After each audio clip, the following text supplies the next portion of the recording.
রাদিয়াল্লাহু আনহুর জমানাতে হিমস, বর্তমান যেটা সিরিয়াতে একটা প্রদেশের নাম হিমস, আলেপ্পো হিমস, দামেস্ক সিরিয়ার একটা প্রদেশের নাম হিমস। এই হিমস প্রদেশে হযরত ওমর একজন গভর্নর পাঠালেন। গভর্নরের নাম সাইদ ইবনে আমির রাদিয়াল্লাহু আনহু। রাসূল করিমের সাহাবী হযরত সাইদ ইবনে আমির রাদিয়াল্লাহু আনহুকে গভর্নর হিসেবে পাঠানোর পরে হযরত ওমর চিন্তা করলেন, আমি একটু হিমসের অধিবাসীদের খবর নিয়ে আসি। সুদূর মদিনা থেকে সিরিয়ার হিমসে চলে গেলেন। হিমসের সেন্ট্রাল মসজিদে বসে হযরত ওমর সব মুসল্লি সিরিয়ানবাসীদেরকে ডেকে বললেন, হে সিরিয়ানরা, বলো এই গভর্নর নিয়ে তোমাদের কি কোনো মতামত আছে কিনা, তোমাদের কোনো বক্তব্য আছে কিনা, তোমরা বলো।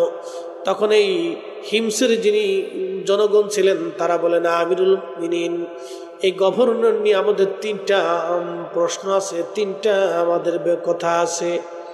বলে, কি কথা বলো, আপত্তি কি? তখন লোকেরা বলল, আমিরুল মুমিনিন, প্রথম আপত্তি হলো এই গভর্নর প্রত্যেক দিন সকালবেলা দেরিতে তিনি গভর্নর হাউজে আসেন, দেরি করে তিনি সরকারি কাজে আসেন, আগে আসেন না। কারণটা কি? কেন তিনি নির্দিষ্ট টাইমে আসেন না, তার দেরি কেন হয়? হযরত ওমর বললেন, সাইদ ইবনে আমির, আপনি আল্লাহর নবীর সাহাবী রাসূল, আপনি হিমসের গভর্নর, আপনি জবাব দিয়ে দেন। সাইদ ইবনে আমির রাদিয়াল্লাহু আনহু বলেন, আমিরুল মুমিনিন, বিষয়টা গোপন রাখতে চেয়েছিলাম, যেহেতু প্রকাশ হয়ে গেছে বলতেই তো হবে আজ।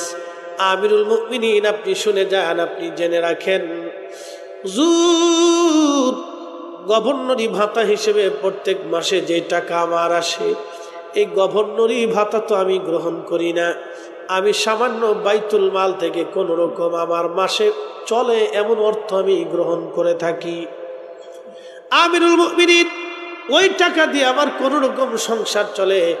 একটা বাড়ির কাজের লোক আমি রাখতে পারি না।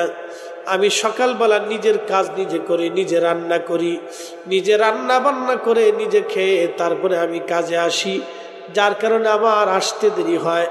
আমিরুল মুমিনিন, বিষয়টা গোপন রাখতে চেয়েছিলাম, কিন্তু সবার সামনে আজ প্রকাশ করতে বাধ্য হলাম। আপনি একটু চিন্তা করতে পারবেন যে একজন গভর্নর, তিনি আর কাজের লোক নাই, নিজে রান্না করে, নিজে বাড়ি ঘর পরিষ্কার করে, নিজে সব করে তারপরে কাজে আসে। এটা সাহাবী রাসূল। পৃথিবীর মাটি খুঁজিয়ে এরকম একজন আর পাবেন না। পৃথিবীর মাটি যদি খুঁজেও আপনি তালাশ করেন, এইরকম ব্যক্তি সাহাবীদের মতো আর আপনি পাবেন না, কোথাও পাবেন। এরপরে বলতেছেন, আর কি অভিযোগ? দেখেন কত বড় অভিযোগ, এটা কি কোনো অভিযোগ হইল? এটা সাধারণ বিষয়। বলে, আর কি অভিযোগ? বলে, আর অভিযোগ হচ্ছে সারা রাত্রিবেলা ভরে ডাকলে উনি ডাকে সাড়া দেন না, কারণটা কি? হযরত ওমর বললেন, সাইদ ইবনে আমির, তুমি এবার জবাব দিয়ে দাও। নবীর সাহাবী ডাক দিয়ে বলতেছে, আমিরুল মুমিনিন, বিষয়টা গোপন রাখতে চেয়েছিলাম, কিন্তু প্রকাশ করতে হলো আজ। আমিরুল মুমিনিন, সারাদিন জনগণের কাজ করি, মানুষের কাজ করি, সারাদিন মানুষের কাজ করার পরে রাত্রিবেলা একটু সুযোগ হয় বিদায় আমি সারা রাত্র ভরে ভরে আল্লাহর ইবাদত করি। একবার জোরে বলা যাবে কে মারহাবা? আচ্ছা, কি বুঝলেন? যে লোকটা সারা রাত্র ইবাদত করে, তারে দিয়ে কি আমানতের খেয়ানতের কোনো সম্ভাবনা আছে? এক চুল পরিমাণও নেই। এই জন্য ওই সময়কার মানুষ শ্রেষ্ঠ ছিল। রাসূল বলতেন, খায়রুল কুরুনি সুম্মাল্লাযীনা ইয়ালুনাহুম সুম্মাল্লাযীনা ইয়ালুনাহুম, আমার এবং আমার সাহাবীদের জমানা উত্তম, আমার পরে তাবিঈদের জমানা উত্তম, তারপরে তাবিঈদের জমানা উত্তম। এরপরে রাসূল বললেন, তারপরে শুধু ফিতনা ফিতনা ফিতনা ফিতনা ফিতনা, সুলতান জিল্লুল্লাহি ফিল আরদ হে আমার উম্মত শুনে রাখো, তারপরে রাজা বাদশারা আসবে, রাজা বাদশাদের কাছ থেকে ফিতনা ফাসাদ আসবে। আমার উম্মতরা তোমরা শোনো, সুলতানু দিল্লুল্লাহি ফিল আরদ, আর শাসক গোষ্ঠীরা হচ্ছে জমিনে আল্লাহর ছায়া। আল্লাহ যেমন সবাইকে খাবার দেয়, ছায়া দেয়, নিরাপত্তা দেয়, হিন্দু, বৌদ্ধ, খ্রিস্টান, শিখ, নাসারা, জৈন, মাজুসি, মুসলিম সবাইকে যেমন আল্লাহ খাইতে দেয়, পড়তে দেয়, নিরাপত্তা দেয়, ওষুধ দেয়, চিকিৎসা দেয়, তো রাষ্ট্রপ্রধানরাও এইরকম তার দেশের নাগরিককে সবাইকে ওইরকম নিরাপত্তা দিবে, খাদ্য দিবে, বাসস্থান দিবে, খাদ্যের নিরাপত্তা, চিকিৎসার নিরাপত্তা, রাস্তার নিরাপত্তা, ঘুমানোর নিরাপত্তা, বস্ত্রের নিরাপত্তা, সব সুযোগ সুবিধা নিরাপত্তা রাষ্ট্রের শাসকরা তাদেরকে দেবে।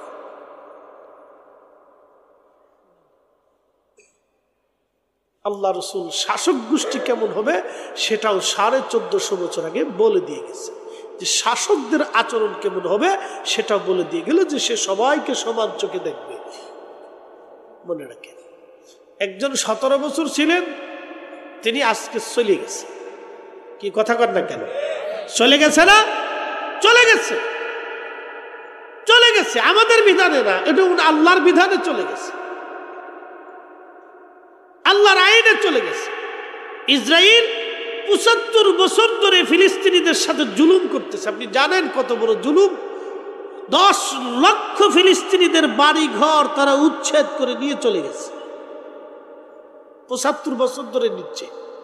আল্লাহ এখনো তাদেরকে এইভাবে রাখছে, 75 বছর ধরে নিচ্ছে। আপনি একসময় দেখবেন যে ইসরায়েল নামক কোন রাষ্ট্র পৃথিবীতে মানচিত্রে নাই। একসময় ছিল না, এটা থাকবে না। ফিলিস্তিন ফিলিস্তিনি থাকবে, এটা আদিকাল থেকে ফিলিস্তিন ফিলিস্তিনি থাকবে, এটাই থাকবে। তবে আরেকটা সুসংবাদ শুনে নেন, এই ভূখণ্ডের ভিতরে যেটাকে শাম বলা হয়, ফিলিস্তিন, লেবানন, লিবিয়া, জর্দান, সিরিয়া, এই অঞ্চলটাকে শাম বলা হয়। এই শামের ভিতরে আল্লাহর নবী বলছেন কিয়ামত পর্যন্ত একদল মুজাহিদ থাকবে, যারা হকের জন্য কিয়ামত পর্যন্ত লড়াই করতে থাকবে। পৃথিবীর সমস্ত শক্তি একত্রিত হয়ে মিলেও আমার এই উম্মতদেরকে ধ্বংস করতে পারবে না। না না, হয় না। আরো একসাথে বলেন আল্লাহু আকবার। আরো জোরে জোরে জোরে জোরে জোরে বলেন তো, রসুলের কথা একটাও মিথ্যা হবে, একটাও ভুল হবে? সব কয়টা কথাই চিরসত্য এবং বাস্তব, একটা কথাও রঙ হবে। তিনি যা বলেছেন এটাই হবে, যাহা বলেছেন এই উম্মতের জন্য সেটাই হবে। বলেছেন ওয়াদাউল আমানা, আমানতের খেয়ানত বেড়ে যাবে। ঠিক তাই পৃথিবীতে হচ্ছে। এতটাই খেয়ানত বাড়ছে যে নিজের বাবা সন্তানকে বিশ্বাস করতে পারে না। কথা ঠিক আছে না ভাই? এতটাই আমানতের খেয়ানত হয়েছে যে একজন মায়ের কাছে সন্তানও নিরাপদ বোধ হচ্ছে না। এরকম হচ্ছে, সন্তান রেখে পরপুরুষের হাত ধরে চলে যাচ্ছে নারী। বহু ঘটনা এমনও হচ্ছে, নিজের বাবা নিজের কন্যাকে ধর্ষণ করে। ছি, শুনলে বমি হবে, মনে হবে যে পৃথিবীতে বেঁচে থাকার কি লাভ আছে। আপনার কাছে মনে হবে যে ছি ছি ছি, মানুষ হয় কি করে? এটা হচ্ছে। প্রিয় মুসলমান, খুব মনোযোগ দিবেন। হযরত সাঈদ ইবনে আমির রাদিয়াল্লাহু আনহু তিনি জবাব দিলেন, আমিরুল মুমিনিন, সারা রাত আমি আল্লাহর ইবাদত করি, সারা রাত্র ঘুমাই না।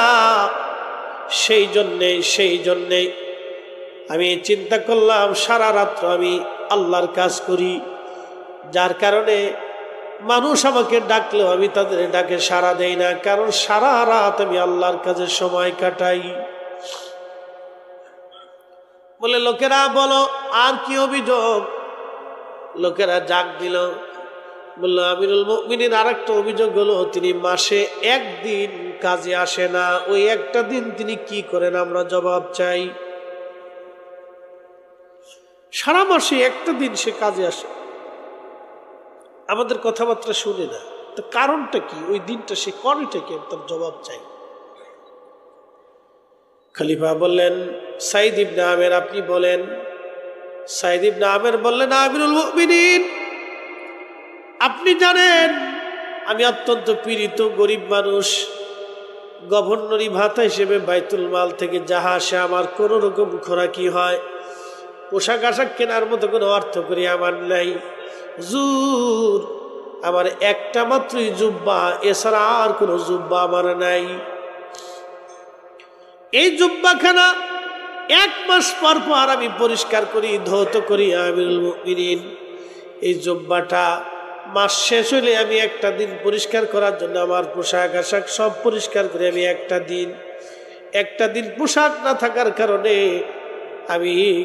আমি কাজে ফিরতে পারি না। ওই একটা দিন আমি আসি না, কারো কথা শুনি না, ওই দিন আমি পোশাকহীন থাকি। আমার জুব্বা থাকে না হুজুর, আমার একটি জুব্বা, সারা মাস পরে আমি একদিন এটা ধৌত করি, ওই দিন আমি আসতে পারি। আচ্ছা বলেন তো এটা কেমন গভর্নর? তারা মুসলমান, সাহাবী রাসূল। এই জন্য আল্লাহর কোরআনে তাদের সম্পর্কে আল্লাহ বলে দিলেন রাদিয়াল্লাহু আনহু রাদু আন, আমি তাদের উপরে খুশি, তারা আমার উপরে খুশি। যালিকা লিমান খাশিয়া রাব্বা, এজন্যই খুশি যে তারা আমি আল্লাহকে ভয় করত। একসাথে বলা যাবে আল্লাহু আকবার। কাকে ভয় করত? আল্লাহকে ভয় করত, আল্লাহকে ভয় করত। তেলের গাড়ি তেলে চলে,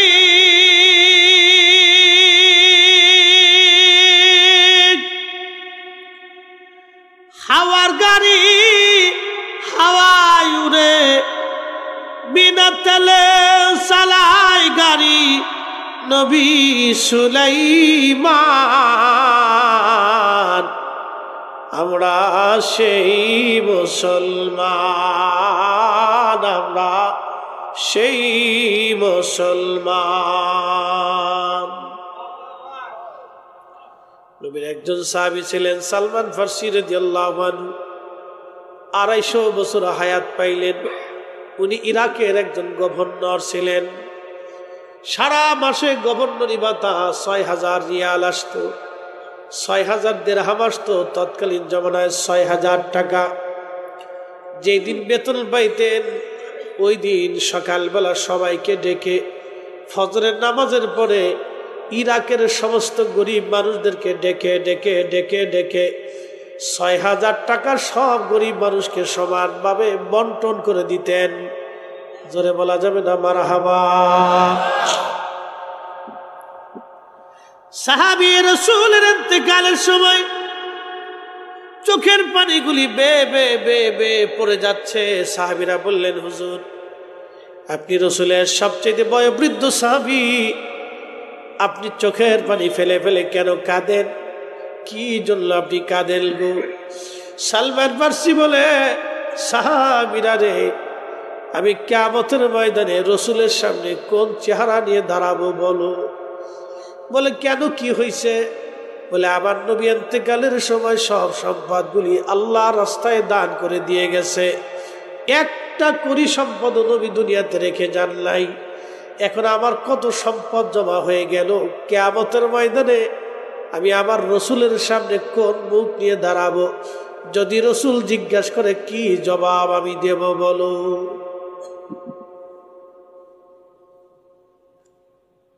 খুব মনোযোগ দিয়ে, তখন উনি খুব কাঁদতেছিলেন। তো লোকেরা বললো হুজুর আপনার কি জমা হয়েছে এত? আপনি তো দেখছি সব কিছু দান করে দিতেন, এত কি জমা হয়েছে? আমার এত মাথার পাগড়ি আছে, একটা আবা আছে, একটা জুব্বা আছে, একটা লাঠি আছে, কাঠের লাঠি, একটা কাঠের পিয়ালা আছে, আর একটা কাঠের কাপ আছে, গ্লাস আছে। কয় লাখ টাকার সম্পদ, কত হাজার কোটি টাকার সম্পদ, একটু চিন্তা করেন তো। বিগত 17 বছরে যারা হাজার হাজার কোটি টাকা চুরি করে বেগুন পাড়ায় বাড়ি বানাইলো, সুইজারল্যান্ডে পাচার করলো, তাদের অবস্থা কি হবে একটু চিন্তা করেন তো। ও তো খেয়ে যেতে পারবে না, ওর ছেলে খাবে না মেয়ে খাবে, কেউ খাইতে পারবে না। ছেলে কত খাবে? আর কিয়ামতের ময়দানে ছেলে তাকে সুপারিশ করবে? হাই হাই কি আফসোস। শোনেন, দুনিয়াতে যারা সন্তানের জন্য হারাম উপার্জন রেখে চলে যায়, তাদের মতো বোকা পৃথিবীতে আর একটাও নাই। করোনার সময় বহু ধনী মারা গেছে, সন্তান বাবার জানাজাতেও যায় না, স্ত্রী স্বামীকে দেখতে যায় না। যে স্ত্রীর জন্য স্বামী হারাম উপার্জন করে ওই স্বামী বুকা, এর মতো বুকা পৃথিবীতে আর কেউ নাই। কি কথা কর না কেন? চির সত্য কথা বলতেছি, এর মতো বুকা পৃথিবীতে আর কেউ নাই, কেউ নাই, এর মতো বুকা পৃথিবীতে আর কেউ নাই। সাহাবী রাসূল কাঁদতেছিলেন, বলতেছিলেন আমার একটা পাগড়ি, একটা জুব্বা, একটা আবা, একটা লাঠি, একটা পানির পিয়ালা আর একটা পানির খাবারের বাসন, তাও কাঠের। বলেন কত টাকার সম্পদ হবে, আপনি হিসাব করেন তো। কাঁদতেছে, বলি এত কিছু জমা হয়ে গেল, আমি রসুলের সামনে কি জবাব দেব বলো তো? এরা সাহাবী, এই জন্য আল্লাহ রসুল বলতেন আল্লাহ আল্লাহ ফিয়া সাহাবী, আল্লাহ আল্লাহ ফিয়া সাহাবী। এ আমার উম্মত, সাহাবীদের ব্যাপারে তোমরা সতর্ক থাকবে, সাহাবীদের ব্যাপারে আল্লাহকে ভয় করবে। লা তাত্তাখিদুহুম গারাদাম মিন বাদি, আমার ইন্তেকালের পরে আমার কোন সাহাবী সম্পর্কে সমালোচনা করবে না, বাজে কথা বলবে না, তাদের ত্রুটি অন্বেষণ করবে না, খাতা বের করবে না, তাদের ভুল ধরবে না। মান আহাব্বাহুম ফাবিহুব্বি আহাব্বাহুম আমান আবগাদানি ফাবিবুগদি আবগাদাহুম। যে তাদেরকে ভালোবাসবে সে আমি রসুলকে ভালোবাসবে, যে তাদেরকে গালি দিবে সে আমি নবীকে গালি দিবে, যে তাদেরকে কষ্ট দিবে সে আমি রসুলকে কষ্ট দিবে, যে তাদেরকে ভালোবাসবে সে আমি রসুলকে ভালোবাসবে। একসাথে বলা যাবে মারহাবা। এরা কারা? সাহাবী। জোরে বলেন কারা? জোরে বলেন তারা কারা? সাহাবী। সাহাবী। চিন্তা করতে পারছেন? সে কাঁদতেছে, আমি গেলে কি করব? তখন তিনি ওসিয়ত করে বললেন আমার ইন্তেকালের পরে আমার এই জুব্বার আবার যে কাপড়টা আছে এটা দিয়ে তোমরা আমার কাফনের কাপড় বানাবা, ফাগরির কাপড় দিয়ে আমার কাফনের কাপড় বানাবা, বাকি যত কাপড় থাকে এটা গরিব মানুষকে দান করবা, আমার কাঠের পিয়ালা, পানির পিয়ালা, হাতের লাঠিটাও গরিব মানুষকে দিয়ে দেবা। আমি দুনিয়াতে কিচ্ছু রেখে কবরে যেতে চাই না। আমি রসুলের সামনে কি জবাব দেব যদি রসুল আমাকে জিজ্ঞাসা করে? এই জন্য তিনি আশিকে রসুল ছিলেন। আশিকে রসুল কারিনী, আশিকে রসুল হজরতে বেলাল, আশিকে রসুল হজরত সালমান ফারসি রিদওয়ানুল্লাহি তাআলা আলাইহিম আজমাইন। সাহাবী। রোম সম্রাট কিছু সৈন্য যুদ্ধে ধরে নিয়ে গেল, তো তাদের মধ্যে হযরত ওমরের জমানাতে রোমানরা মুসলিমদেরকে ধরে নিয়ে গেল। তাদের মধ্যে একজন সাহাবী ছিলেন আব্দুল্লাহ ইবনে হুযাইফা। আব্দুল্লাহ ইবনে হুযাইফাকে ধরে নিয়ে গেছে। তো রোম সম্রাট শুনছে যে বন্দী সৈন্যদের ভিতরে রসুলের একজন সাহাবী আছে। তো রোম সম্রাট রসুলের অনেক অনেক মুজেজা কথাবার্তা অনেক কিছু শুনছে। আরো শুনছে যে সাহাবীরা খুব তেজদীপ্ত, খুব ঈমানওয়ালা, খুব বিশ্বাসীওয়ালা, খুব ইয়াকিনওয়ালা। তারা ধরন, চেহারা, স্বাস্থ্য দেখতে তারা ভিন্ন রকম। এখন রোম সম্রাটের ইচ্ছা হলো তাহলে আমি একটু সাহাবী টেস্ট করে দেখতে চাই, সাহাবী দেখতে চাই। একসাথে বলে আল্লাহু আকবার। এখানে বসে আছেন, পছন্দ কার? না না, জোরে বলেন কার? এর চাইতে লক্ষ গুণ মানুষ কিন্তু সাভারে আছে। এই অঞ্চলে 100 গুণ মানুষই সাভারে আছে। এখানে আমি আসবো আমি জানি না। আমার সেই দাখিলের ক্লাসমেট, আমার বন্ধু যেমন আবুল কালাম ভাই, আমরা একই এলাকার ছেলে, একই ওয়ার্ডে, আমরা দাখিল সেকশনে একসাথে পড়াশোনা করছি। বন্ধু এখন ইসলাম ব্যাংকে চাকরি করি, তা আমি এই লাইনে চলে আসছি। আমার শিখ বহু বছর পরে আমার মসজিদে গেছে যে দোস্ত আমার একটু সময় দিত। তা আমি তো প্রোগ্রাম আমার আজকে লোকের টাঙ্গাইলের ঘাটাইলে, এমন ওখানে 11টা 11:30 মাইক ধরবো, ওই বাদ আসা একটু সুযোগ দেবো, আসেন বাদ আসায় আসেন। আরও সাথে আর কয়েকজন মেহমান গেছিল, আমি যদিও তাদেরকে সমাদর করতে পারিনি, কিন্তু তো তখন আমি চিন্তা করলাম ঠিক আছে দেবো ইনশাল্লাহ। শোনেন একটা কথা বলি, আমরা যেই পীরের মুরিদ হই না কেন দিন শেষে এটাকেই মানতে হবে। কি আসতে বলেন কেন? জোরে বলেন না না, একসাথে বলেন। আপনি যেই দল করেন না কেন দিন শেষে কিন্তু এই কিতাব আপনাকে মানতেই হবে, এর বাহিরে এক চুল পরিমাণ গেলেও হবে, কথা কন না কেন হবে না, এটাকে মানতে হবে। এখানে যেটা হালাল আছে সেটা হালাল, যেটা হারাম আছে সেটা হারাম, যেটা বৈধ আছে সেটা বৈধ, যেটা অবৈধ আছে সেটা অবৈধ। কথা ঠিক আছে না ভাই? এটা সবার, সব মুসলিমদের জন্য সমান, সব পীরের মুরিদদের জন্য সমান, সব তরিকার মানুষের জন্য এটা সমান। যে মানে সে ঠিক, যে মানে না সে বেঠিক। কি কথা কন না কেন? কথা ক্লিয়ার না ভেজাল আছে? একবারে ক্লিয়ার। যে এটা মানে সে ঠিক, যে মানে না সে বেঠিক। সে যদি বলে যে আমি হুজুর বরফির আব্দুল কাদের জিলানীর মুরিদ, তাও মানা যাবে না, কারণ বরফির আব্দুল কাদের জিলানী কোরআন ছাড়া না। কি কথা কন না কেন? রসুলের সুন্নাহ ছাড়া। তো মনোযোগ দিয়ে, এই যে গভর্নর রাম সম্রাট নবী সাহাবী আব্দুল্লাহ ইবনে হুযায়ফাকে ডেকে নিয়ে গেলেন। সভাসদ, রাজা বাদশাদের সভাসদ তো বুঝেন, তিনি সিংহাসনে বসে আছেন, সামনে বন্দী সাহাবী এবং বন্দী সেনাদেরকে ধরে নিয়ে আসছে। রোম সম্রাট বললেন, এদের মধ্যে কয়েকজনকে হত্যা করেন আর সাহাবী রসুলকে এক পাশে রেখে দেন। আব্দুল্লাহ ইবনে হুযায়ফাকে এক পাশে দাঁড়া করায় রাখলেন। আব্দুল্লাহ ইবনে হুযায়ফার সামনে কয়েকজনকে শহীদ করা হলো, কতল করা হলো, তাদের শিরচ্ছেদ করা হলো। বুঝতেই পারতেছেন যে একজন সেনার সামনে একজন সেনাকে যখন হত্যা করা হয় তখন তার হৃদয়ের মধ্যে কেমন কাজ হতে পারে। তখন আব্দুল্লাহ ইবনে হুযায়ফাকে রোম সম্রাট বললেন, আপনি শুনেছি আপনি বলে রসুলের সাহাবী, নবীর সাহাবী। বলতেছে, হ্যাঁ আমি রসুলের সাহাবী।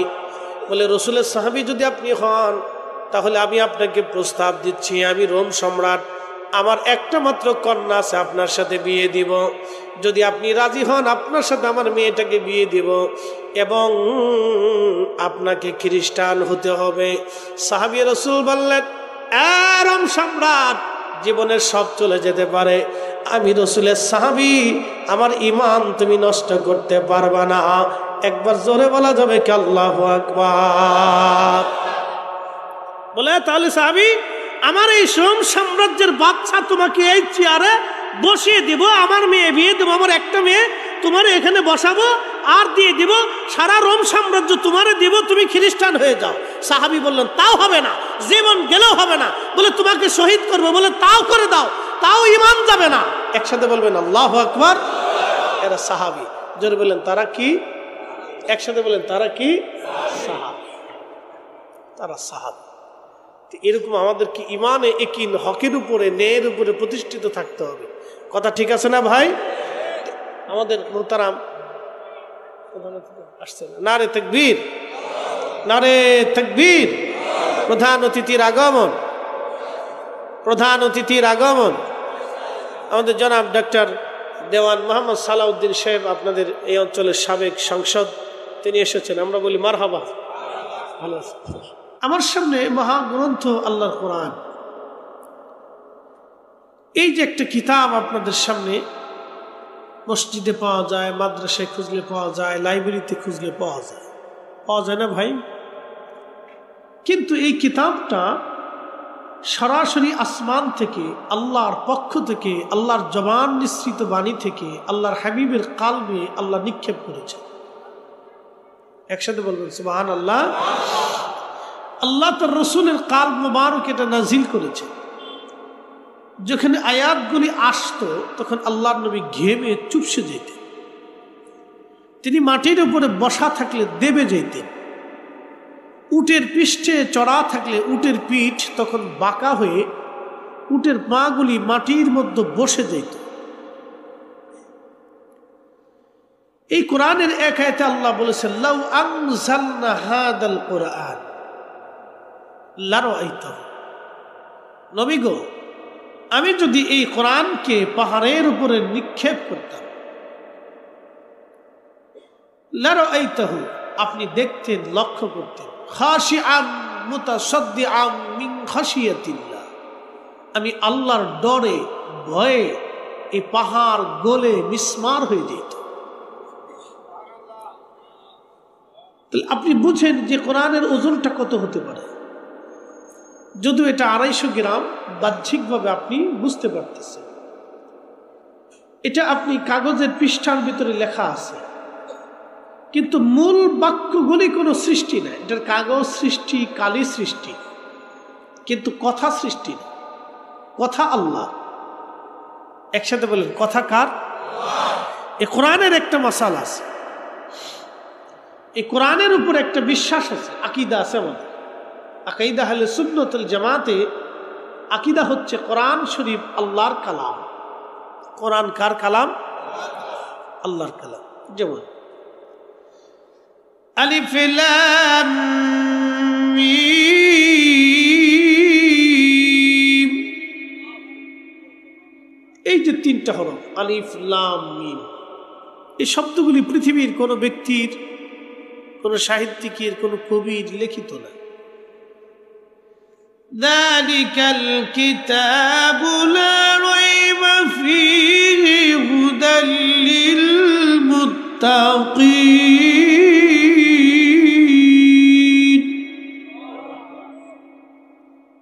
এই কোরআনে আল্লাহ বলতেছেন, যালিকাল কিতাবু লা রাইবা ফীহি হুদাল লিল মুত্তাকিন। হ্যাঁ, এমন এক গ্রন্থ যার ভিতরে কোনো সংশয় সন্দেহ নেই।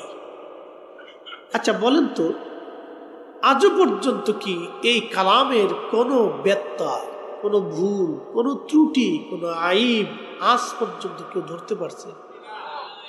পৃথিবীর বহু মেধাবীরা বহু বছর সাধনা করেছে, দেখি কোথাও কোনো ত্রুটি ধরা যায় কিনা, কিন্তু আদতেও সম্ভব হয় না। আপনারা জানেন, বিজ্ঞান বলতেছে যে একজন মানুষ হাতের ইশারা করলো আর চাঁদ দ্বিখণ্ডিত হলো, এটি কি করে সম্ভব?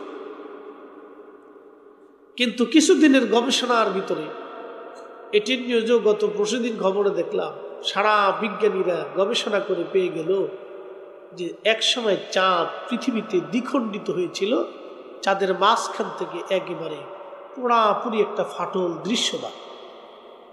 একসাথে বলবেন আল্লাহু আকবার। ইসলামের নবী 1450 বছর আগে মক্কাতে দাঁড়িয়ে চাঁদের দিকে ইশারা করে বললেন, হে চাঁদ, তুমি আল্লাহর হুকুমে দ্বিখণ্ডিত হয়ে যাও।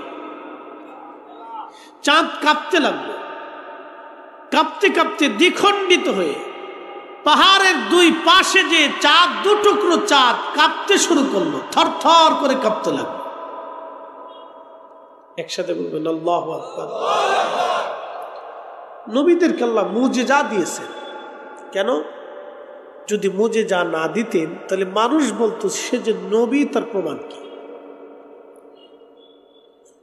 সে যে নবী, তার প্রমাণটা কি? প্রমাণকে সাবমিট করার জন্য আল্লাহ নবীদেরকে নবুয়ত দিয়েছে। সাইয়্যিদুনা ইব্রাহিম আলাইহিস সালাতু ওয়াস সালাম হেরেম গাঁথতে ছিল, কাবা শরীফ গাঁথতে ছিল। তো রাস্তা দিয়ে পৃথিবীর একজন বাদশাহ যাচ্ছিলেন, তার নাম বাদশাহ জুলকারনাইন। আমাদের দেশের ঐতিহাসিক বা বর্তমান পৃথিবীর ঐতিহাসিকরা বলেন তিনি বাদশাহ দ্য গ্রেট আলেকজান্ডার। না, এটা ভুল। আলেকজান্ডার আরো বহু পরে। আলেকজান্ডারের আগে পৃথিবীর একজন বাদশাহ ছিলেন, তিনি হযরতে বাদশাহ জুলকারনাইন। পৃথিবীর প্রত্যেকটা ইঞ্চি মাটির বাদশাহী আল্লাহ তাকে দিয়েছিল। একসাথে বলেন আল্লাহু আকবার। না না, হয় না, আরো জোরে বলেন, আরো আগে জোরে। 5ই আগস্টের আগে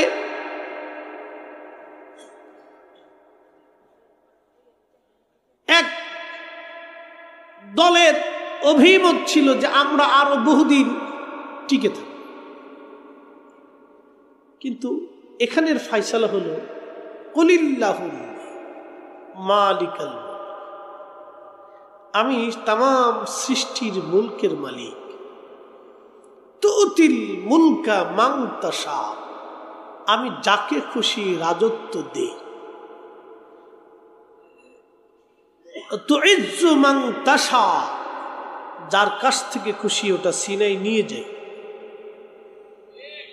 একসাথে বলেন, এইটা ঠিক না ওনাদেরটা ঠিক?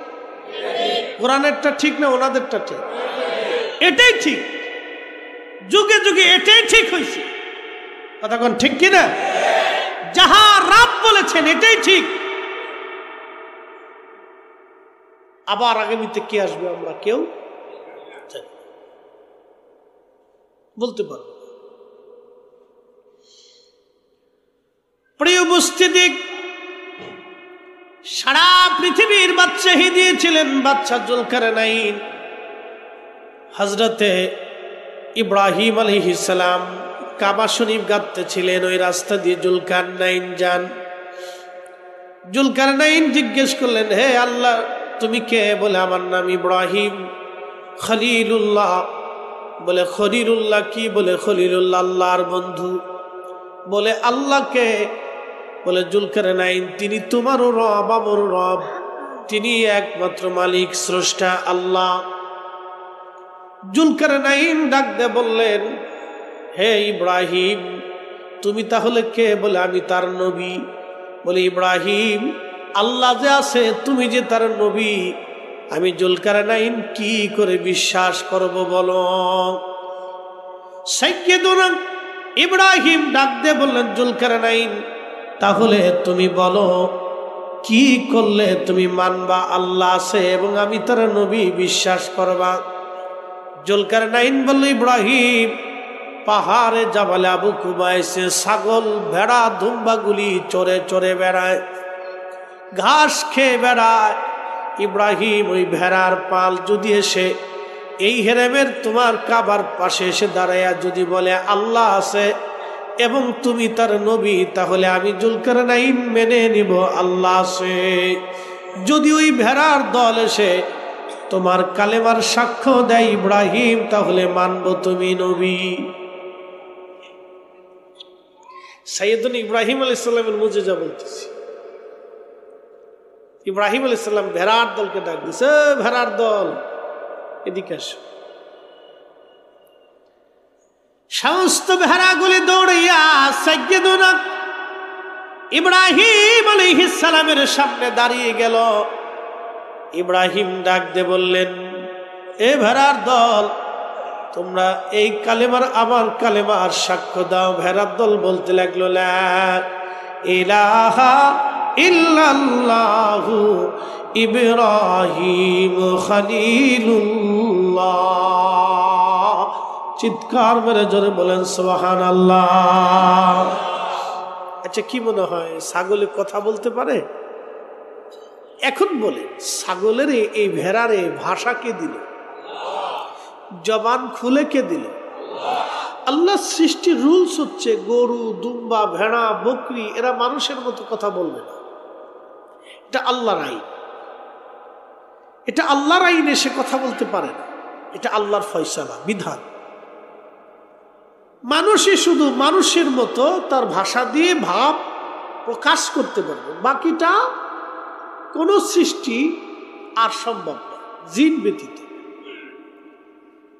তো এটা কি করে সম্ভব যে একটা ভেড়া এসে মানুষের মতো জবান খুলে বিশুদ্ধ আরবি ভাষা দিয়ে সাইয়্যিদুনা ইব্রাহিম আলাইহিস সালাতু ওয়াস সালামের কালেমার সাক্ষ্য দিচ্ছে? জুলকারনাইন বুঝে ফেলছে যে হ্যাঁ ঠিকই আপনি নবী এবং আল্লাহ আছে। ওই সময় তিনি হেরেমে বসে ইব্রাহিম আলাইহিস সালামের কাছে কালেমা পড়ে মুসলমান হয়ে গেল। খলিলুল্লাহ তার জন্য দোয়া করলেন, আল্লাহ তাকে বাদশাহী দিলেন। এই কোরআন শরীফে তার নাম আছে, এই পবিত্র কোরআনে জুলকারনাইনের নাম আছে। আল্লাহ তাকে এত দূর পর্যন্ত বাদশাহী দিলেন যে পৃথিবীতে সূর্য যেখানে অস্ত যায় সেইখান পর্যন্ত তিনি সফর করেছেন।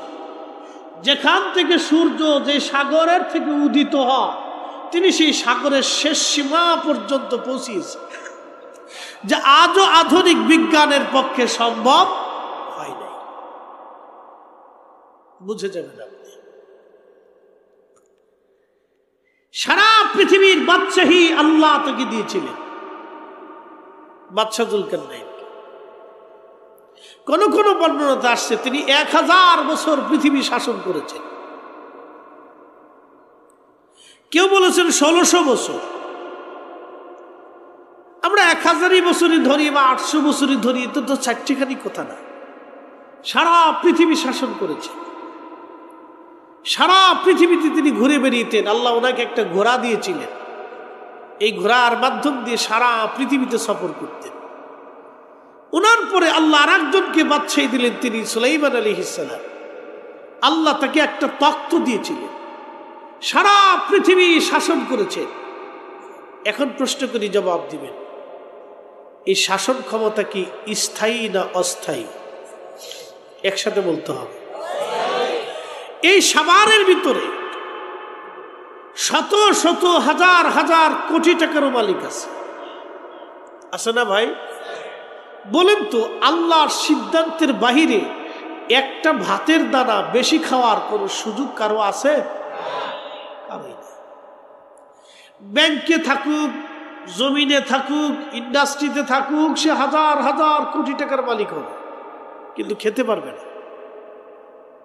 ফয়সালা কার? একসাথে বলেন, কার? যদি তাই হয়, তাহলে আমি অবৈধভাবে কেন সম্পদ রুজি করব? কথা ঠিক আছে না আমার?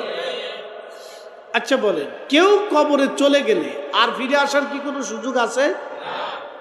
সনাতনী যারা আছে, আমাদের দেশে হিন্দু ধর্মের যারা আছে, তাদের একটা বিশ্বাস আছে, এটা তাদের বিশ্বাস, আমি কটাক্ষ করব না, যার যার বিশ্বাস শেষে থাকে।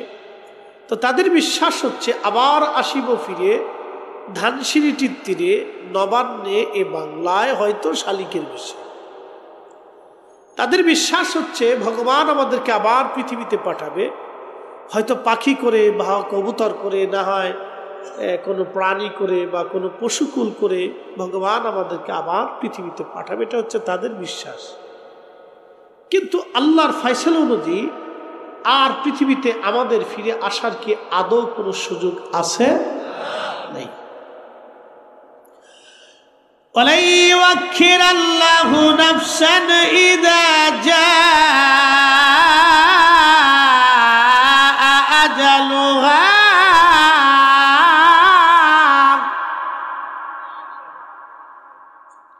রব্বুল আলামিন বললেন, রে বান্দা, হায়াত শেষ হলে তুমি আমার কাছে চলে আসবে, কিন্তু ফিরে আসার আর কোনো সুযোগ নেই। তুমি যে পৃথিবীতে ফিরবা, এই ফিরার আর কোনো সুযোগ নেই। এই জন্য কোরআনে আরাকায়াত আল্লাহ বলছে, কাইফা তাকফুরুনা বিল্লাহি ওয়া কুনতুম আমওয়াতা। তোমরা কি করে আমি আল্লাহকে অস্বীকার করো? তোমরা কি করে আমি আল্লাহকে অস্বীকার করো? তোমরা কি করে আমি রবকে অস্বীকার করো? অথচ তোমরা নির্জীব ছিলে, নিষ্প্রাণ ছিলে, দেহহীন ছিলে, অস্তিত্বহীন ছিলে, নামহীন ছিলে, বংশ পরিচয়হীন ছিলে। আমার বয়স 45 বছর আগে এই পৃথিবীতে আমার কোনো অস্তিত্বই ছিল। এই কথা ঠিক আছে না? 100 বছর পরে আমাদের আর কোনো অস্তিত্ব, এখানে যারা বসে আছি আমাদের কারোই থাকবে না। কথা ঠিক আছে না ভাই? 100 বছর এখানে বয়সী কেউ আছে? নাই। তার অর্থ হচ্ছে আমরা যারা এখানে বসে আছি, 100 বছর আগে পৃথিবীতে আমাদের কারোই অস্তিত্ব ছিল না। আবার 100 বছর পরে ঠিকই পৃথিবীতে আমাদের কারোই অস্তিত্ব থাকবে না, যে চিরসত্য, একবারে চিরসত্য, একবারে চিরসত্য। এটা আমরা বুঝি, কিন্তু আসলে মনে প্রাণে হৃদয়ে ধারণ করি না। আমরা সবাই জানি, কিন্তু ধারণ করি না। প্রিয় সাভারবাসী,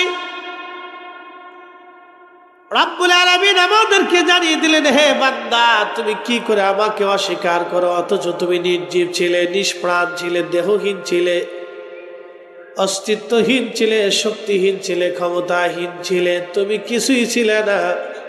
ফাআহিয়াকুম, তোমার জীবন আমি আল্লাহ দিলাম। আপনি যদি আপনার নিজের স্বাস্থ্যের দিকে তাকিয়ে দেখেন, আপনার নিজের বডিটা আপনার নিয়ন্ত্রণে নাই, শিশুকালে একরকম, কৈশোরে আর এক রকম, বালকে ভিন্ন রকম, যৌবনে আর এক রকম, বৃদ্ধকালে আর এক রকম। এইভাবে আপনার দেহটাই পরিবর্তন পরিবর্তন পরিবর্তন, আপনার ইচ্ছা অনুযায়ী পরিবর্তন করতে পারেন না। যদি মানুষের দেহটা মানুষের ইচ্ছার উপরে থাকতো, তাহলে পৃথিবীর কোনো মানুষ বুড়া হইতো না, সবাই জোয়ান থাকতো।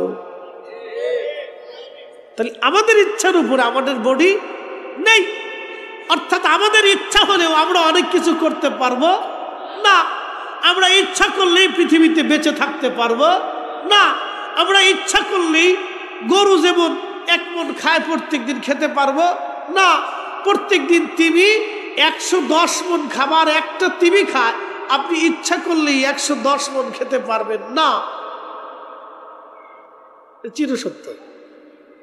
এর অর্থ হচ্ছে আমরা আমাদের নিয়ন্ত্রণে নেই, আমাদেরকে যিনি নিয়ন্ত্রণ করেন তিনি কে? একসাথে বলেন কে? তাহলে আইন মানব কার? সেজদা হবে কার? জিকির হবে কার? ইবাদত হবে কার? সব আল্লাহর জন্য হওয়া উচিত। একবারে সহজ ভাষা, সুন্দর বক্তব্য। আল্লাহ কোরআন থেকে বলতেছে আমাদের সব কিছু আল্লাহর জন্য হওয়া উচিত। কুল, হুজুর আপনি বলুন, ইন্না সালাতি ওয়া নুসুকি ওয়া মাহইয়ায়া ওয়া মামাতি লিল্লাহি রাব্বিল আলামিন। বন্ধু আপনি বলুন, সালাত, কুরবানি, জিন্দেগি, মউত আল্লাহর জন্য। একসাথে বলেন কার জন্য? আমরা সবাই জানি, কিন্তু বুঝি কয়জন? এই মাইকের আওয়াজ বহু জায়গা যাচ্ছে, সবাইকে এখানে আসতে পারবে? আল্লাহ আপনাকে পছন্দ করছেন বিদায় ভিতরে নিয়ে আসছে। এই কথাটা সারা জীবন মনে রাখবেন, যে আল্লাহ আপনাকে পছন্দ করেন বিদায় মসজিদের কাতারে দাঁড়া করা। আল্লাহ আপনাকে পছন্দ করেন বিধায় আপনাকে জিকিরের মজলিসে বসান। আল্লাহ আপনাকে পছন্দ করেন বিধায় আপনাকে মুসলিম বানিয়েছেন। আল্লাহ আপনাকে পছন্দ করেন বিধায় আপনি এখানে আসছেন। বলে হুজুর এটা কি, তাহলে বাকিদেরকে কি আল্লাহ পছন্দ করে নাই? এটা কি বলবেন, ব্যাখ্যা কি? আমি আপনাদেরকে জবাব দিয়ে দিচ্ছি। আমাদের দেশে পাগল আছে না ভাই? পাগল কি ডাইন বাম কিছু বুঝে? বুঝে না। আচ্ছা, শিশু বাচ্চা আছে না ভাই, ও কি ডাইন বাম তেমন কিছু বুঝে?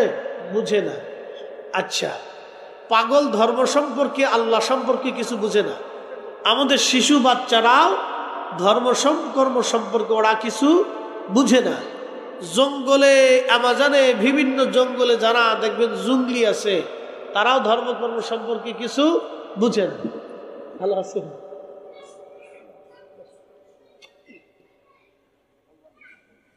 তারাও কোনো কিছু বুঝে না। মেহেশ্বরের মাঠ কায়েম হবে, আল্লাহ বিচারপতি, আমরা সব আসামি। আমরা সবাই কি একসাথে বলেন কি? আমরা চিরসত্য, আমরা সবাই আসামি। জীবনে মিথ্যা বলছি, বক্তা শ্রোতা সবাই বলি নাই ভাই, মিথ্যা বলছি, কবিরা গুনাহ করছি। বুকে হাত দিয়ে কেউ বলতে পারবে যে কবিরা গুনাহ হয় নাই? কেউ বলতে পারবে না। আপনি কি আর আমি কি? কবিরা গুনাহ করছি, তো কবিরা গুনার পরে তার তো কোনো গুনাহ নাই, এটা সবচেয়ে বড় গুনাহ। তো বড় গুনাহ আপনিও করছেন, আমিও করছি, তা আমরা সবাই কি আসামি? আমরা সবাই আসামি, আপনিও আসামি, আমিও আসামি। আসামি ছাড়া এখানে কেউ নাই, সবাই আমরা আসামি। আমরা তো আসামি। তো আল্লাহ বিচারপতি, মেহেশ্বরের মাঠে আমরা আল্লাহর আদালতে আসামি হয়ে গেছি। আমরা সবাই আসামি। সেই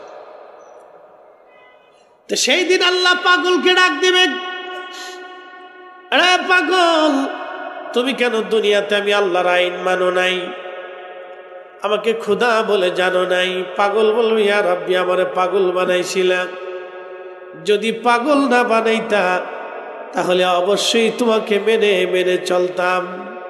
ছোট্ট বাচ্চা যারা মায়ের কোলে থেকেই মারা যায়, ওই ছোট্ট বাচ্চাটাকে আল্লাহ কিয়ামতের ময়দানে ডাকবে, আমার বান্দা দুনিয়াতে কেন তুমি আমাকে মানো নাই?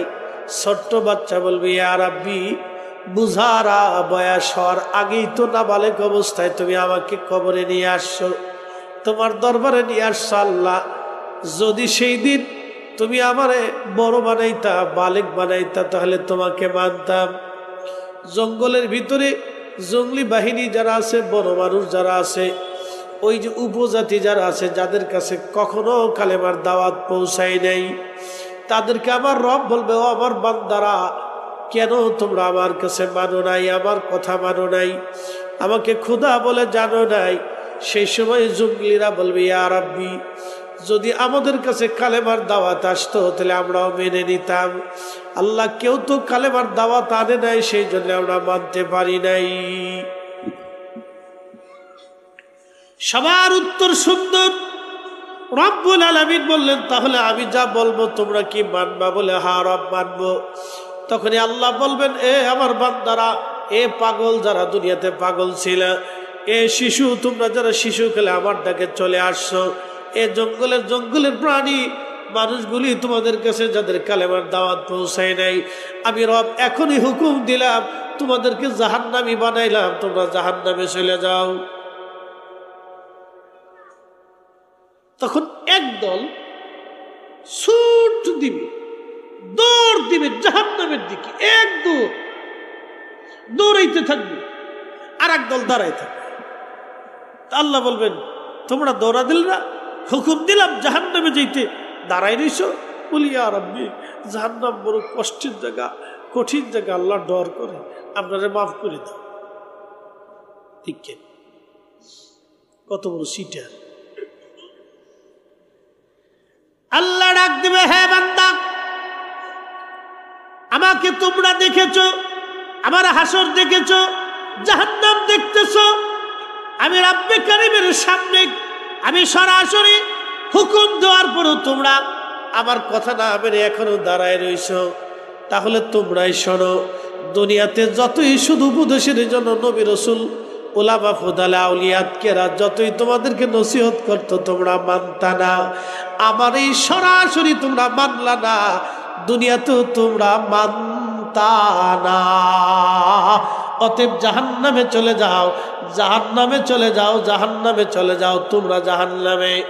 যারা জাহান্নামের দিকে দৌড়াবে, ডাক দিবে, বান্দা দাঁড়া, তোমরা কেন জাহান্নামে যাও? বান্দারা বলবে, ইয়া রাব্বি, আপনি হুকুম দিছেন, এই জন্য আমরা জাহান্নামে চলে যাচ্ছি। আল্লাহ ডাক দিয়ে বলবে, বান্দা দাঁড়াও, তোমরা জাহান্নামে যাওয়া লাগবে না, তোমরা আমি আল্লাহ হাসরের ময়দানে তোমরা হুকুম মানছ, দুনিয়াতেও তোমরা হুকুম মানতা, আমার বান্দারা যাও, আমি রব্বুল আলামিন তোমাদেরকে জান্নাতি বানাই দিলাম। একবার জোরে বলা যাবে কি আল্লাহু আকবার? আমরা যারা আসছি আমাদের বুলন্দ নসিব, কথা ঠিক আছে না? আল্লাহ পছন্দ করে। একসাথে বলেন, কে পছন্দ করে? আল্লাহ পছন্দ করে, বিদায় ঢুকাইছে। ভাবতে হবে যে আল্লাহ ভালোবাসে, বিদায় ঢুকাই দিছে। আর আপনি যে আসছেন এটাই পরীক্ষায় পাস। মসজিদে যে ঢুকছেন, নামাজ হবে কি হবে না এটার পরে চিন্তা পড়ে, নামাজ হইল কি হইল না এটা পরে চিন্তা পড়ে, কিন্তু আপনি যে আল্লাহর হুকুম মাইনে মসজিদে ঢুকছেন এটাতেই পাস। একসাথে বলবেন আল্লাহু আকবার। আপনার সামনে হারামের টাকা অনেক আসবে, কোটি কোটি টাকা আসবে। কি ব্যাপার, আসে না ভাই? আসে। যারা সাংবাদিকের চাকরি করে তাদের সামনে আসে, যারা পুলিশের চাকরি করে তাদের সামনে আসে, যারা রাজনীতি করে তাদের সামনে আসে, যারা সরকারি আমলা তাদের সামনে আসে, যারা বড় বড় টেন্ডার করে তাদের সামনে আসে। অনেকের সামনে এরকম অবৈধ টাকা অনেক আসে, অনেক অফার আসে, নিজ দিয়ে আসে, অনেক টাকার অফার আসে। বলে আপনি ওই জায়গাটাকে খালি করে দিবেন, দখল করে দিবেন, আপনাকে এত কোটি টাকা দিয়ে দিবে। অনেক অফার তাদের কাছে আসে। যদি অফারটাকে লাথি মেরে দিয়ে তারা ওই সময় আল্লাহর হালালটাকে মেনে না, ওই মানাটাই তার জন্য সাকসেস, ওই মানার কারণে সে আল্লাহর কাছে কবুল। একসাথে বলবেন আল্লাহু আকবার। এটা এক ধরনের জিহাদ, এটা এক ধরনের অনেক বড় জিহাদ। যারা সাংবাদিকরা মৃত্যুর মুখে নিয়ে সত্য রিপোর্ট করে, আপনি তাকে ছোট করে দেখবেন না, ও মরণের মুখে নিয়ে সত্য রিপোর্ট করতেছে। যেই পুলিশ লক্ষ লক্ষ কোটি কোটি টাকা ঘুষ এক মাসে রেখে সত্য রিপোর্ট করে, বুঝতে হবে এই লোকটা 100% পিওর, সে আপনার চাইতেও পিওর।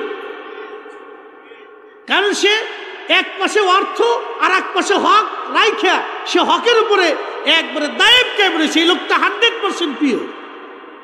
যে রাজনীতিবিদ কোটি কোটি টাকার অফার থাকার সত্ত্বেও যে অন্যায় বিচার করে না, ন্যায় কাজ করে, বুঝতে হবে এই লোকটা 100% আপনার চাইতেও পিওর। কারণ সে আগুন এক পাশে আর এক পাশে মৃত্যু, আগুনের পাশে দাঁড়াইয়া সে তার নিজের মৃত্যুকে এবং আগুনকে বরণ করে নিছে, কিন্তু সে মিথ্যাকে বরণ করে নাই। সে আপনার চাইতো আমার চাইতো দামি। এই জন্য আল্লাহ রসুল বলছে, দুনিয়াতে যে ন্যায় বিচার করবে আল্লাহ হাসরের আরশে মুআল্লার নিচে জায়গা করে দিবে। আসতে হয়ে গেল না? জোরে বলেন। কারণ পৃথিবীতে ন্যায় বিচার করা কিন্তু কঠিন। আপনি ন্যায় বিচার করলে বহু মানুষের শত্রু হবেন। কি কথা কন না কেন? আমাদের দেশের মানুষ কি সবাই ভালো? সবাই কি ন্যায় মানে না? ছেলে অন্যায় করছে, মামলা থেকে ছেলেরে বাঁচানোর জন্য মা চেষ্টা করে, বাবা চেষ্টা করে, মামা চেষ্টা করে, চাচা চেষ্টা করে, খালু চেষ্টা করে, অথচ ছেলে কিন্তু নারী ধর্ষণ করছে। এই বাপের উচিত কি? এই বাবার উচিত তখন ন্যায়ের পক্ষে থাকা, ছেলের পক্ষে না। আল্লাহর বিধান অনুযায়ী যেই ছেলে অন্যায় করবে তখন বাবার দায়িত্ব কোরআনের পক্ষে থাকা, ছেলের পক্ষ না। কি কথা কন না কেন? কিসের পক্ষে থাকা? কোরআনের পক্ষে থাকা, ন্যায়ের পক্ষে থাকা। বাবার উচিত, মায়ের উচিত ন্যায়ের পক্ষে থাকা। তখন দেখবেন ছেলের মহব্বতে পড়ে বহু বাবা কোরআনের পক্ষে না থেকে ছেলের পক্ষে চলে যায়। এটাই হচ্ছে পরাজয়। আর ওই সময় যদি কোনো বিচারক ন্যায় বিচার করে তাহলে বুঝতে হবে ওই বাবার চাইতে 1000 গুণে ভালো ওই ন্যায় বিচারক। এই জন্য আল্লাহ বলছেন, ন্যায় বিচারকরে আল্লাহ আরশে মুআল্লার নিচে জায়গা করে দেবে। বুঝতে পারছেন? এগুলি বুঝার অনেক কিছু আছে, ইসলাম অনেক বিষয় আছে, আমাদেরকে সূক্ষ্ম পয়েন্টে বুঝতে হবে। আমরা নিজেরাই অনেক সময় আমরা ন্যায়ের পক্ষে না থেকে সন্তানের পক্ষে চলে যাই, ভাইয়ের পক্ষে চলে যাই, চাচার পক্ষে চলে যাই, নিজের আত্মীয় স্বজনের পক্ষে চলে যাই। কিন্তু সমাজে ধরেন একটা গন্ডগোল হয়েছে, তখন আপনি কিসের পক্ষে? ছেলের পক্ষে নিবেন না ভাইয়ের পক্ষে নিবেন না ন্যায়ের পক্ষে নিবেন? যদি বলেন হ্যাঁ আমি ন্যায়ের পক্ষে নিব, তাহলে ন্যায়ের পক্ষ যদি নেন তাহলে একবারে নিরপেক্ষভাবে আপনাকে অবস্থানে থাকতে হবে। কথা ঠিক আছে না ভাই? নিরপেক্ষ থাকতে হবে। এগুলো আমাদের একটা সূক্ষ্ম পয়েন্ট। তাহলে এখন বলেন, প্রশ্ন করি, সারা বাংলাদেশের মানুষ যদি ন্যায়ের পক্ষে থাকে, প্রত্যেকটা বাবা যদি ন্যায়ের পক্ষে থাকে, প্রত্যেকটা ভাই যদি ন্যায়ের পক্ষে থাকে, প্রত্যেকটা মা বোন যদি ন্যায়ের পক্ষে থাকে, তাহলে আমাদের দেশে কি আর অন্যায় বিচার হবে না? কারণ বাবাই যখন ন্যায়ের পক্ষে, তখন সন্তান অন্যায় করছে বাবা নিজেই বিচার করবে যে না, এই সন্তান আমি অবশ্যই ন্যায়ের পক্ষে, সন্তানের পক্ষে না। কথা ঠিক আছে না ভাই? আর বাবাই যখন যায় বলে, চেয়ারম্যান সাহেব এই ফুলাটা কিন্তু আমার, একটু একটু দেখেন, কিন্তু যেমনি হোক সিস্টেম করে ফুলাটার বাঁচানো যায় কিনা। পোলা করছে অকাম, তখনও চেয়ারম্যান সাহেবকে বুঝায় কিছু পয়সা করে দেবানি, পোলাটা বাঁচাই দিয়ে। কি বাপের বাপ! এই বাপে আবার মইরে চিন্তা করে বেহেশত পাবো, 80টা হুর নিব, একবারে বেহেশত চলে যেতেছি। শয়তান হাসে আর কয়, উরে চাচা তোমার মতো সিটার পৃথিবীতে আর নাই, তুমি আমার সাথেও বড় সিটার। এই জন্য শোনেন, যেই বিচারক ন্যায় বিচার করে আপনি ভাববেন সে মর্দে মুজাহিদ, সে আগুনের সামনে রেখে ন্যায় বিচার করতেছে। ন্যায় বিচার যখনই করবেন তখনই বহু মানুষ আপনার শত্রু হবে। ন্যায় কথা যখন বলবেন তখন বহু মানুষ আপনার শত্রু হবে। কি কথা কন না কেন? আপনি যখনই ন্যায় বিচার করবেন ন্যায়ের পক্ষে থাকবেন। যেই সাংবাদিক ন্যায়ের পক্ষে থাকে তার মৃত্যুর ঝুঁকি থাকে, যেই পুলিশ ন্যায়ের পক্ষে থাকে তার চাকরির অসুবিধা থাকে, যেই সরকারি আমলা ন্যায়ের পক্ষে থাকে, ঘুষ খায় না, দুর্নীতি করে না, তার চাকরি নিয়ে, তার প্রমোশন নিয়ে বহু ঝামেলা থাকে। কি কথা কন না কেন? যেই চেয়ারম্যান মেম্বার ন্যায়ের পক্ষে থাকে তার মৃত্যুর ঝুঁকি থাকে, যেই রাজনৈতিক নেতা ন্যায়ের পক্ষে থাকে তার শত্রু বেশি থাকে, তার মৃত্যুর ঝুঁকি থাকে। এই জন্য এই সমস্ত ব্যক্তিরা যারা ন্যায়ের পক্ষে থাকবে তাহলে বুঝবেন তারা আমাদের চাইতেও দাবি, আবেদদের চাইতেও দাবি। তাদেরকে মর্যাদা দিবেন, সম্মান দিবেন, তারা আলাদা সম্মানের। কারণ তারা পৃথিবীতে না থাকলে তাহলে পৃথিবী অন্ধকার হয়ে যেত, ন্যায় নষ্ট হয়ে যেত, অন্যায় আসতো, আসমান থেকে বৃষ্টি বন্ধ হইতো, জমিনে শস্য উৎপাদন বন্ধ হয়ে যেত, আল্লাহ পাথর নিক্ষেপ করত, সময়ে সময়ে আল্লাহ গজব নিক্ষেপ করত, যদি এই ন্যায় পৃথিবীতে না থাকতো। এই জন্য ন্যায় কাজ করে যারা, তাদেরকে আপনারা বেশি পছন্দ করেন, তারা আমাদের চেয়ে শ্রেষ্ঠ, আল্লাহর কাছে মর্যাদাবান। এগুলো সূক্ষ্ম পয়েন্ট। আল্লাহ আমাদেরকে এগুলি বুঝার তৌফিক দিক, সকলে বলে না আমিন। প্রিয় উপস্থিতি, খুব মনোযোগ দিবেন। বিশ্ববিখ্যাত একজন খলিফা, তার নাম ওমর রাদিয়াল্লাহু আনহু। আপনারা নাম শুনেছেন হযরত ওমরের। যদিও ন্যায়ের কথা আসছে, আপনি যদি চিন্তা করেন আমাদের দেশে কতজন মানুষ আছে, কতজন মুসলমান আছে, মুসলমানের হিসাব পরে করেন মানুষ কয়জন আছে, আপনি হিসাব করেন মানুষ কয়জন আছে। বলে হুজুর মানুষ কিভাবে চিনব? যদি মানুষ চিনতে চান তাহলে টাকা হাওলাত দিবেন, মানুষ যদি চিনতে চান দোকানে বাকি দিবেন, মানুষ যদি চিনতে চান তাহলে আপনি আপনার নিজের যুবতী কন্যাটাকে রাত 10টার সময় রাস্তায় ছেড়ে দিয়ে বলবেন তুমি ঢাকা গাবতলী থেকে ঘুরে আসো, তাহলে বুঝবেন যে দেশে মানুষ কয়টা আছে। আর যদি আরো মানুষ চিনতে চান তাহলে ঘরের দরজা খুলে ঘুমাবেন, তাহলে আপনি মানুষ চিনবেন যে কত মানুষ আছে দেশে। কি কথা কন না, কত মানুষ আছে দেখবেন যে খালি দরজা আল্লাহ খুলে ঘুমাই থাকবে, আর বেশি কিছুর দরকার নেই, তাহলে দেখবেন যে মানুষ কত আছে। তো যদি আরো বুঝতে চান তাহলে মসজিদের দরজা আল্লাহ খুলে রাখবেন, তারপরে বুঝবেন যে মানুষ কারে কয়। মসজিদের টাকা তার কুত্তায় চুরি করে না, এটা মানুষই করে, কোনো হিন্দু চুরি করে না, এটা মুসলমানেরই করে। কি কথা কর না কেন? কোন হিন্দুর কলিজায় সাহস হয় না যে মুসলমানের মসজিদে যা চুরি করবো। হিন্দুরা এটা সাহস করে না, এটা ভারতে করতে পারে কিন্তু বাংলাদেশে করে না। মুসলমানই চুরি করে, আল্লাহর ঘর মসজিদে চুরি করে। ছি ছি ছি, মুসলিম কল্পনা করতে পারবেন? এটাও আছে। এই জন্য মানুষ, আপনি মুসলমানের হিসাব পরে করেন, আগে মানুষের হিসাব করেন যে মানুষ কয়জন আছে, তাহলে বুঝতে পারবেন যে মানুষ কয়জন। এই জন্য এর ভিতরে যারা ভালো কাজ করে, ভালো মানুষ আছে, তাদেরকে গুরুত্ব দিবেন, মর্যাদা দিবেন, সম্মান দিবেন, যেন এরা মানুষ। হাজার ভেজালের ভিড়ে যদি কোনো ব্যক্তি ন্যায় বিচার করে তাহলে বুঝবেন এটা only 1% মানুষ, তাকে সম্মান করবেন যে না একটা মানুষ। যেই লোকটা এখনো একটা মানুষ, যে খোলাফায়ে রাশিদিনের নীতিতে সে এখনো বহাল আছে, যে ন্যায় কথা বলে, সত্য কথা বলে, ন্যায়ের পক্ষে থাকে, এই লোকটা মানুষ, তাকে সম্মান করবেন, হাজার শ্রদ্ধা করবেন, যেন একটা মানুষ। আমি আপনাদেরকে চিনাই দিয়ে যাচ্ছি, আমাদের দেশে কত মানুষ আছে জানেন? কত ভাই আছে নিজের বোনের জমি বুঝাই দেয় না, অথচ টুপি মাথায় দিয়ে মসজিদের কাতারে প্রথম কাতারে নামাজ পড়ে।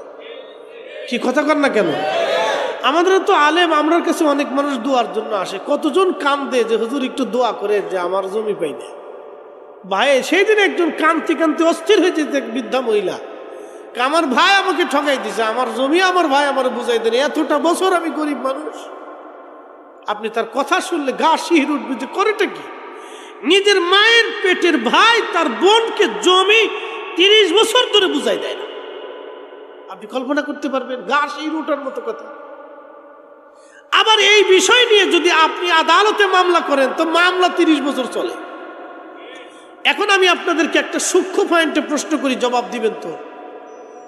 বনে জমি পায়, এটা একবারে আল্লাহর আইনে বলেন আর সরকারের আইনে বলেন, বাবার অর্থ বনে পাবে, সন্তান পাবে। কথা ঠিক আছে না ভাই? কার অর্থ পাবে? বাবার সম্পদ সন্তান পাবে, আল্লাহর আইনেও পাবে, সরকারের আইনেও পাবে। তাহলে বনে মামলা করলো যে আমি আমার বাবার উত্তরাধিকার সূত্রে এই এই সম্পদ পাই, আমার ভাই দেয় না, এই মামলা 10 বছর চলার কি আছে? তো 7 দিনে শেষ হয়ে যাওয়ার কথা। কি কথা ঠিক আছে না? আদালত 10 বছর নিবে কেন? আমার প্রশ্ন হলো এটা। আদালত কেন 10 বছর এই মামলা নিবে? এটা তো 7 দিনে শেষ হবে। 7 দিনে বিচারক পুলিশ প্রধানকে ডেকে বলবেন, এই উনি আল্লাহর আইনে, সরকারের আইনে বাবার সন্তান, সে সম্পদ বুঝে পায়, এত শতাংশ সম্পদ সে পাবে। আপনি পুলিশ প্রধান অথবা আপনি ওসি সাহেব, আপনি উপস্থিত থেকে তার সম্পদ ভাগ বাটোয়ারা করে বুঝিয়ে দিয়ে, আপনি অত তারিখে বুঝিয়ে দিয়ে আসে আমাকে রিপোর্ট পেশ করবেন। শেষ। এই আদালতে যাও, হেনে যাও, হেনে যাও, হেনে যাও, আগামীকাল রায়, 3 মাস পরে রায়, 6 মাস পরে আবার কোর্ট, 10 মাস পরে কোর্ট। কি এক পাগলের দেশে বাস করতেছি রে ভাই। এগুলো চলতেছে। প্রিয় উপস্থিতি, আল্লাহর আকাশ থেকে আমাদের জন্য বৃষ্টিপাত বন্ধ হবে যদি পৃথিবীতে ইনসাফ না থাকে। জমিনে শস্য নষ্ট হবে যদি ইনসাফ না থাকে। আকাশ থেকে পাথর বর্ষিত হবে যদি ইনসাফ না থাকে।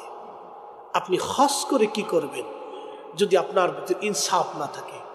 আপনি হজে হেরেমে যে আল্লাহর কাছে ক্ষমা চেয়ে কি করবেন যদি খাবার হারাম থাকে? কি কথা ঠিক আছে না ভাই? আপনি কাবা ঘর ধরে দোয়া করতেছেন, ইয়া রাব, ইয়া রাব, ইয়া আল্লাহ, ইয়া আল্লাহ, আপনি মাফ করে দেন, মাফ করে দেন। আপনার পোশাক হারাম, আপনার খাবার হারাম, আপনার পানি হারাম, তো বলেন আপনি কাঁদতেছেন, ইয়া রাব, ইয়া রাব, আপনার পোশাক হারাম, খাবার হারাম, আপনার পানি হারাম, আপনি কাবা ধরে কাঁদতেছেন।